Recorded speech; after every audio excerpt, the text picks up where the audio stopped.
అర్జున్ జాతకము నేను 2016 నుండి చెప్తూ ఉన్నది ఒకటే ఏమిటంటే అల్లు అర్జున్ జాతకం చాలా బాగుంది. రాబోయేటువంటి 15 సంవత్సరాల పాటు ఆయన పాన్ ఇండియా స్టార్ గా ఉంటారు, ఆయనకు రాజయోగం ఉంది. సో ఈ విషయాన్ని చెప్పినప్పుడు చాలా మందికి నచ్చల. అల్లు అర్జున్ ఈ మాట చెప్పడం వల్ల జనరల్ గా వేణుస్వామి పాజిటివ్ చెప్పడు అంటారు, పాజిటివ్ చెప్పిన వేణుస్వామిని ఈ మాట చెప్పడం వల్ల కూడా ట్రోల్ చేసినారు చాలా మంది. ఏమంటారంటే అల్లు అర్జున్ జాతకం బాగుంది అన్నందుకు నన్ను టార్గెట్ చేసినారు. రెండవది, అసలు జైలుకి వెళ్ళడము రాజయోగానికి సంబంధం ఏంటి అంటే, ప్రశ్న అడిగేవాళ్ళు, వేణుస్వామిని క్రిటిసైజ్ చేసేవాళ్ళు, వేణుస్వామిని ట్రోల్ చేసేవాళ్ళు ఏ స్థాయికి దిగజారిపోయినారు అనేది అర్థమైతా ఉంది. వేణుస్వామి జాతకం మళ్ళీ తుస్ అని ఒకడంటాడు. అసలు వేణుస్వామి వల్లే అల్లు అర్జున్ జైలుకి వెళ్ళాడని ఒకడంటాడు. నాకు ఆశ్చర్యకరమైన విషయం ఏంటంటే, అసలు ఆంధ్రప్రదేశ్లో జగన్మోహన్ రెడ్డికి ఉన్నటువంటి గ్రాఫ్ పడిపోవడానికి ప్రధానమైనటువంటి కారణం ఏమిటి?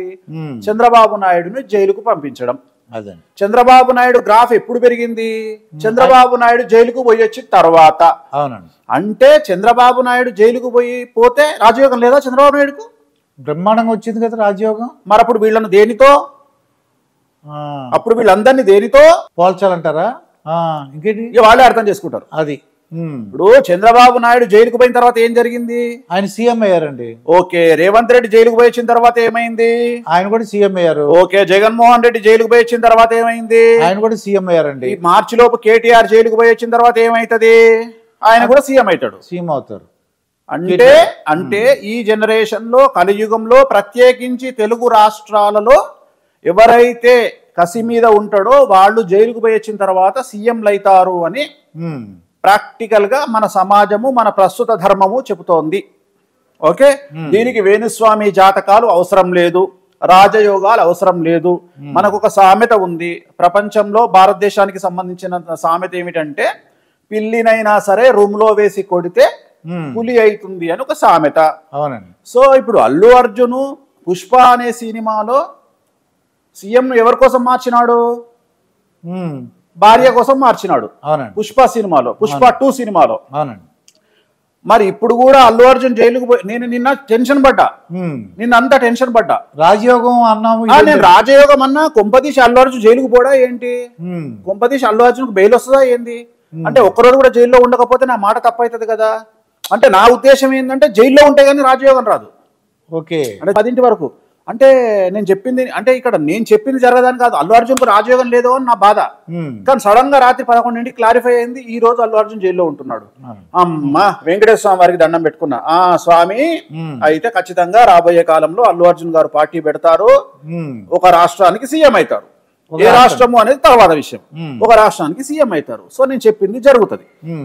సో రాజయోగం అంటే జైలుకు పోతే రాజయోగం కాదు అన్నాడంటే వాడికి భారతదేశంలో ఉండే అర్హత లేదు, మనిషిని అని చెప్పుకోవడానికి అర్హత లేదు. కారణం ఏంటి అంటే, ఇప్పుడు పాలించేటువంటి భారతదేశంలో హోమ్ మినిస్టర్ జైలుకు పోయి వచ్చినాడు, ఇంతకుముందు హోమ్ మినిస్టర్, కేంద్ర హోమ్ మినిస్టర్ జైలుకు పోయి వచ్చినాడు, అలాగే చాలా మంది రాష్ట్రాల ముఖ్యమంత్రులు జైలుకు పోయి వచ్చినారు. పోయి వచ్చిన తర్వాత కూడా ముఖ్యమంత్రి పీఠంలో కూర్చొని ఉన్నారు. సో రాజయోగం అనేది జైలుకు పోవడం వల్ల ఏదో కొంపలు మునిగిపోవు. పుష్ప సినిమాని ఆపుదాం అనుకుంటే ఇవాళ 1500 కోట్ల చెరువులో ఉంది 1 వీక్ లో Pushpa cinema. Is a pan India star. నిన్న నేషనల్ మీడియా కోడై కూసింది, ఆయన గురించి ప్రచారం చేసింది. సో అది చాలు ఆయనకు.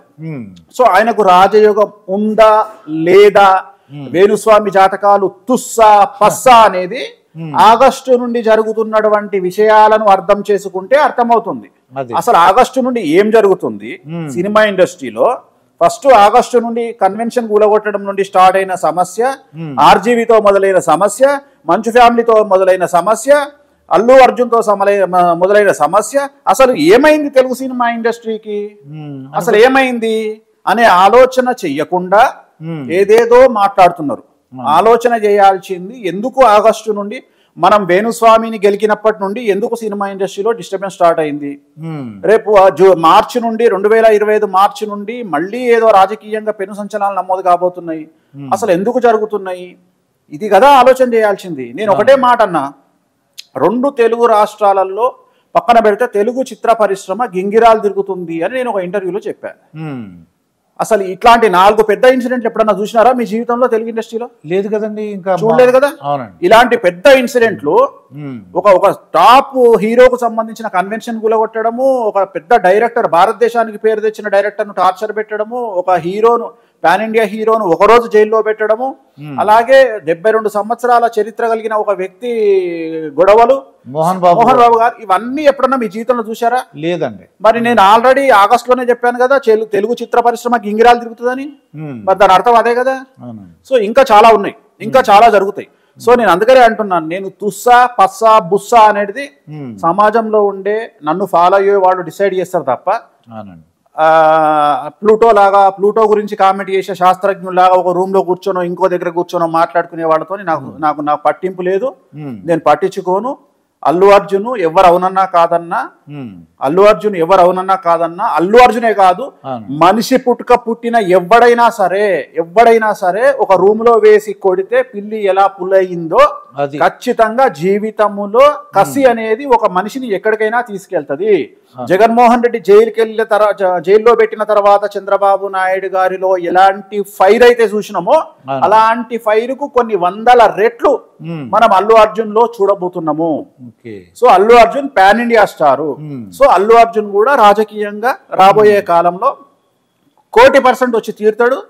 ఒక రాష్ట్రానికి ముఖ్యమంత్రి అయ్యి కూర్చుంటాడు. ఫస్ట్ ఆగస్టు నుండి కన్వెన్షన్ కూలగొట్టడం నుండి స్టార్ట్ అయిన సమస్య, ఆర్జీవీతో మొదలైన సమస్య, మంచు ఫ్యామిలీతో మొదలైన సమస్య, అల్లు అర్జున్ తో మొదలైన సమస్య, అసలు ఏమైంది తెలుగు సినిమా ఇండస్ట్రీకి, అసలు ఏమైంది అనే ఆలోచన చెయ్యకుండా ఏదేదో మాట్లాడుతున్నారు. ఆలోచన చేయాల్సింది, ఎందుకు ఆగస్టు నుండి మనం వేణుస్వామిని గెలికినప్పటి నుండి ఎందుకు సినిమా ఇండస్ట్రీలో డిస్టర్బెన్స్ స్టార్ట్ అయింది, రేపు మార్చి నుండి 2025 మార్చి నుండి మళ్ళీ ఏదో రాజకీయంగా పెను సంచలనాలు నమోదు కాబోతున్నాయి, అసలు ఎందుకు జరుగుతున్నాయి, ఇది కదా ఆలోచన చేయాల్సింది. నేను ఒకటే మాట అన్నా, 2 తెలుగు రాష్ట్రాలలో పక్కన పెడితే తెలుగు చిత్ర పరిశ్రమ గింగిరాలు తిరుగుతుంది అని నేను ఒక ఇంటర్వ్యూలో చెప్పాను. అసలు ఇట్లాంటి 4 పెద్ద ఇన్సిడెంట్లు ఎప్పుడన్నా చూసినారా మీ జీవితంలో తెలుగు ఇండస్ట్రీలో? లేదు కదండి, ఇంకా చూడలేదు కదా.